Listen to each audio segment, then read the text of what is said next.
திருவண்ணாமலை அருகே சாலை வசதி இல்லாததால் இறந்தவரின் உடலை டோலி கட்டி 7 கிலோமீட்டர் தூரம் தூக்கிச் செல்லும் அவல நிலைக்கு முற்றுப்புள்ளி வைக்க வேண்டும் என்று மாவட்ட நிர்வாகத்திற்கு மலைவாழ் மக்கள் கோரிக்கை விடுத்துள்ளனர்.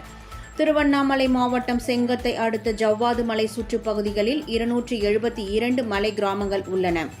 இங்கு வாழக்கூடிய மலைவாழ் மக்கள் சாமை, தினைவரகு, குதிரைவாலி போன்ற சிறுதானிய நெல் ரகங்களை சாகுபடி செய்து வருகின்றனர்.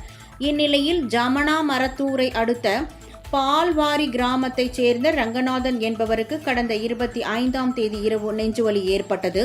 பால்வாரி மலை கிராமத்தில் சாலை வசதி இல்லாததால் அவரை டோலி கட்டி இரவோடு இரவாக 7 கிலோமீட்டர் தூரத்தில் உள்ள ஜமுனா மரத்தூர் அரசு மருத்துவமனைக்கு தூக்கிச் சென்றனர்.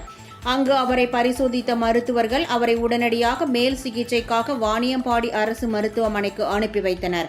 பின்னர் அங்கிருந்து கிருஷ்ணகிரி மருத்துவமனைக்கு அனுப்பி வைக்கப்பட்ட நிலையில் அவர் சிகிச்சை பலனின்றி உயிரிழந்தார். இதனைத் தொடர்ந்து ரங்கநாதனின் உடலை மீண்டும் டோலி கட்டி பால்வாரி கிராமத்திற்கு உறவினர்கள் எடுத்துச் சென்றனர்.